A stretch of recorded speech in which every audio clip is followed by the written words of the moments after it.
Pemirsa, Anda masih bersama kami di Perspektif, masih dengan topik kita kali ini, pentingnya toleransi dalam kehidupan bernegara. Prof, kita berbicara mengenai hablum minan nas dan juga hablum minallah. Terkadang seorang umat muslim dan juga termasuk saya misalnya dan juga pemirsa yang menyaksikan kita di rumah, begitu sulit terkadang memenuhi hati kita dan pikiran kita, Prof. Ketika kita melihat saudara kita dengan hubungan kita sesama manusia, kemudian juga hubungan kita dengan Tuhan yang Maha Esa, terkadang kita dengan gampang menyebutkan dosa orang lain, Prof, tanpa harus bercermin apa yang kita lakukan. Itu seperti apa, Prof? Iya, istighfar. Duribat alaihim ad-dillatu aynama tuqifu illa bihablim minallah wa hablim minan nas wa ba'u bighadabin minallahi wa duribat alaihim maskanah. Dzalika bi annahum kanu yakfuruna bi ayatillah wa yaqtuluna al-anbiya bighairi haqq. Dzalika bima asaw wa kanu ya'tadun. Ayat ini penting di surah Ali Imran itu ya. Jadi ya itu, kalau orang itu memahami agamanya lebih mendalam, pasti akan toleran. Rumus loh ya. Ini aksioma saya. Semakin dalam pemahaman keagamaan seseorang pada agamanya, not only Islam ya kan, agama apapun yang dianut yang bersangkutan, semakin dalam pemahaman keagamaan orang itu pada agamanya, karena kok saya yakin semua agama itu menganjurkan kebenaran, kemanusiaan, persamaan, keadilan, ya kan? Agama apapun. Maka itu saya kok sangat yakin, semakin dalam pemahaman keagamaan pada agama yang bersangkutan, maka semakin toleransi orang itu. Logikanya, mafhum mukhalafahnya, semakin dangkal pemahaman keagamaan orang itu, semakin sulit mengerti apa itu toleransi. Ya kan? Semua orang yang berbeda dengan dirinya salah. Itu bukan toleransi. Toleransi itu, ya, engkau benar, tapi mungkin saya juga belum tentu salah kan. Ya, enak kan? Kalau Lebih kita damai ya, katakan, Prof ya? kalau kamu, oh aku yang benar, salah kamu. Jadi menuding batang hidung orang, kamu nggak benar, kamu salah. Itu nggak pernah dicontohkan Nabi loh. Seorang guru pun, kamu salah. No, besarkanlah hati seorang murid. Kalau ada guru yang menunjuk batang hidungnya muridnya, kamu salah, itu bukan guru. Ya. Itu pengajar. Kalau guru itu bahasa Sanskerta. Gu artinya kegelapan, ru artinya obor. Guru obor yang mengusir kegelapan. Mau lihat tuh. Jadi guru itu bahasa Hindu. Bahasa Arabnya itu mursyid, pemberi penerangan jalan. Jadi kalau guru yang baik, bijaksana itu nggak pernah mengecilkan hati muridnya, tapi selalu memberikan optimisme. Ya kan? Nah kalau ada guru, kamu goblok, enggak lah, itu bukan guru. Apalagi kalau mau balik, kamu kafir. Sebagus apapun ceramah kita, kalau dikafirkan orang di tengah umum, seumur hidup dia nggak akan pernah lupa itu. Masa mencontoh Nabi begitu? Ya, Nabi ya, mengungsi ke Taif, dihadang oleh preman Taif, bahkan dilempar, tumitnya berdarah. Malaikat penjaga gunung Taif, mau nggak saya balaskan penderitaanmu ya Rasulullah? No, jangan. Kalau saya akan minta pertolongan, saya tentu lebih pertama minta pertolongan kepada Yang Maha Penolong, Allah Subhanahu Wa Taala, bukan Anda. Jangan ganggu, itu umatku. Dia melakukan itu karena dia tidak tahu. Masya Allah. Kalau Nabi Nuh nggak sabaran, ya Allah, umat keras kepala ini hancurin. Benar. Yang selamat hanya yang di perahunya Nabi Nuh. Tapi yang korban, istrinya, anaknya, ya, dan umatnya hancur. Nyesal di akhirat itu Nabi Nuh, ada hadisnya kan. Kenapa aku nggak sesabar dengan Nabi Muhammad, ya kan? Ya. 950 tahun berdakwah, yang ikut followernya itu hanya dihitung jari. Udah hancurin aja Allah ini. Umat keras kepala ini hancur benar. Air tumpah dari langit. Air bawah tanah juga naik ke atas. Seluruh gunung tenggelam. Ya tenggelam semuanya, kecuali yang naik di perahunya. Kita harus sabar. Nah, jadi contohlah Nabi Muhammad. Tersenyum pada saat ia diejek. Ya, apa sih ruginya kalau kita di sasaran dakwah kita itu mencemohin kita. Jangan jadi mubalik kalau nggak mau dicemohin orang kan. Jangan jadi tentara kalau takut mati. Jadi resikonya memilih profesi tentara itu harus siap berhadapan dengan musuh. Jadi kuncinya sabar ya Prof ya. Sabar. Ketika sabar itu maka konflik yang terjadi di Iya. kita akan berkurang gitu, bahkan tidak terjadi sama sekali Iya. begitu Prof. Prof, kita kalau melihat fenomena yang terjadi saat ini banyak sekali misalnya anak bangsa yang memiliki pandangan berbeda. Misalnya ketika kita melihat Pancasila selalu berkaitan dengan agama dan sebagainya. Padahal Pancasila sangat jelas sekali dari butir sila persilanya sangat jelas mengatur persatuan Indonesia itu sendiri. Tapi kerap kali membenturkan Prof antara keyakinan atau agama dengan Pancasila ini Prof. Seperti apa? Orang yang suka membenturkan Pancasila dan agama, hemat saya itu pertanda orang itu mungkin belum paham apa itu Pancasila, belum paham mendalam juga agamanya. Kalau orang yang memahami hakikat Pancasila dan hakikat agama itu, ya sama dengan warna dengan baju. Jangan dipertentangkan antara warna dengan kain. Bisa kompatibel kok. Bahkan bisa memperindah. Kalau baju ini putih, nggak tertarik kita melihatnya, bosan. Tapi ada warna unsur luar masuk, membentuk menjadi sebuah batik. Jadilah baju batik. Bertentangan nggak antara kain dengan batik? Enggak, saling mendukung. Anggaplah warna itu Pancasila. Islam itu atau agama itu bahannya. Bertentangan nggak antara warna dengan bahan? Kompatibel kan? Ya, kalau mau dipertentangkan juga bisa. Hai warna, kamu jangan masuk di situ. Hai kain, jangan mau dikotori oleh mereka. Ya, itu bisa tuh. Warna, ngapain masuk ke situ? Hai kain, ngapain mau dikotori oleh mereka? Tapi orang yang toleran, aku nggak sempurna tanpa warna loh. Oh kalau begitu, aku juga percuma hidup tanpa memberi warna kepada orang. Bersatulah antara warna dan batik itu. Jadi hadirnya batik yang indah itu contoh toleransi. Salah nggak contoh ini? Benar, itulah toleransi.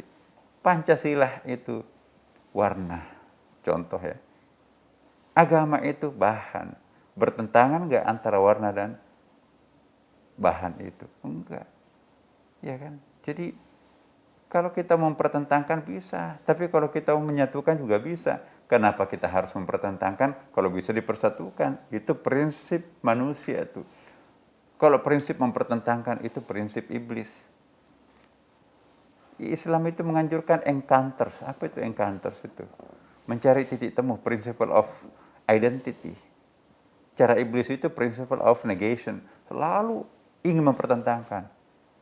Jadi kalau ada orang selalu ingin menekankan aspek perbedaan, provokator, bahasa kerennya tuh kan. Ya, itu ada hadis Nabi. Lewat di sebuah pemakaman.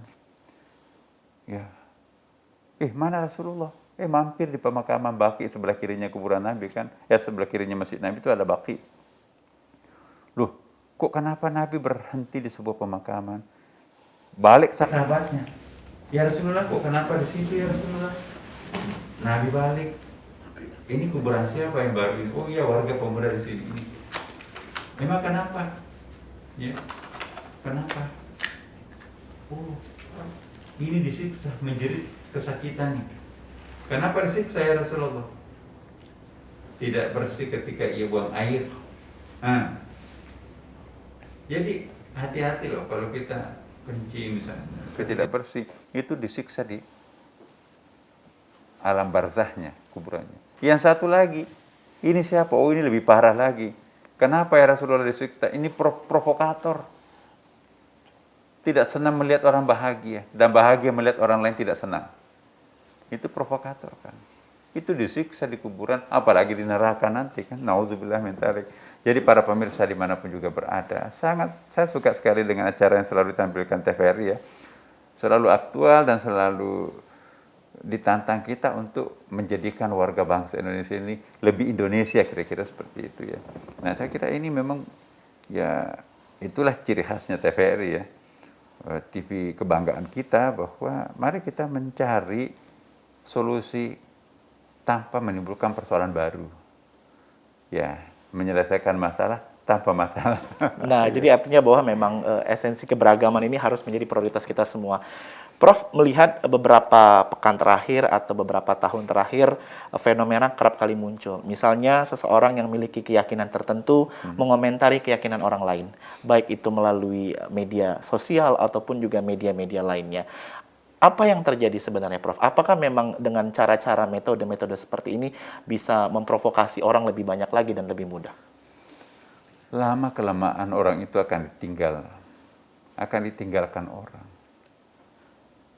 Anak-anak milenial kita sekarang ini, bagi saya juga optimis ya, sangat membanggakan. Enggak mau diprovokasi dengan cara-cara seperti itu. Lu, gua. Oke, tapi memang anak-anak milenial kita itu kan sekarang dia nggak peduli teman mainnya itu agama apa. Berkongsi membuat satu pabrik, ya sama-sama untung bagi adil ya kan. Ada yang satunya salat, yang lainnya pergi ke gereja. Apa yang mau dikhawatirkan ya kan? Itu ada objektivasi, ada objektivitas di situ kan. Ya. Kenapa seperti ini? Iya karena mereka itu paham bahwa jauh lebih banyak manfaatnya kalau kita kerjasama, kokoh bersatu, daripada menekankan perbedaan. Coba, wah aku nggak mau itu najis, aku nggak mau itu kafir, aku nggak mau nanti aku terkontaminasi, aku nggak mau seperti itu. Udah. Padahal Islam mengajarkan kita silaturahim kan. Silaturahim itu kan memperpanjang umur kan. Silaturahim memperpanjang umur. Jadi kalau kita mengajak orang jangan itu bahaya dan seterusnya, itu logikanya kita diajak untuk memperpendek umur. Apakah umur kita sebagai individu atau umur suatu komunitas? Jangan lupa para pemirsa, ajal itu bukan hanya orang perorangan. Masyarakat juga punya ajal. Likulli ajalin ajalon, likulli ummatin ajal. Jadi ia mati itu bukan hanya orang, tapi komunitas. Masyarakat pun juga bisa mati. Ingat, Ibnu Khaldun itu kan ada generasi perintis, ada generasi pembangun, ada generasi penikmat, ada generasi penghancur. Nah, jangan terlalu cepat generasi penikmatnya kan. Generasi penikmat itu harus lama itu. Nah, coba Islam itu kelemahannya terlalu singkat menikmati generasi penikmat itu. Ya, coba dunia Arab sejarahnya. Dulu bagus, setengah mati Nabi merintis itu kan. Generasi pembangunnya ada, generasi penikmatnya. Kembali ke jahiliyah lagi kan. Gundit, ya, poligami, berlebihan ya, segala macam lah. Mempertontonkan pemandangan jahiliyahnya lagi. Akibatnya apa? Eropa mengambil alih. Terjajahlah satu persatu negeri muslim pada waktu itu kan. Termasuk Indonesia kan juga dijajah kan. Tapi sekarang sudah nggak ada penjajahan. Merdeka kita kan. Jangan mengulangi sejarah masa buruk itu kan. Nah karena itu saya kira kita perlu Indonesia belajar pada pengalaman sejarah. Mari kita sadar akan historis itu. Orang yang tidak ngerti sejarah, dia akan korban sejarah. Jadi artinya bahwa pentingnya kita mengenal sejarah supaya menjadi refleksi kita dalam menentukan, dalam menjalankan kehidupan ke depannya.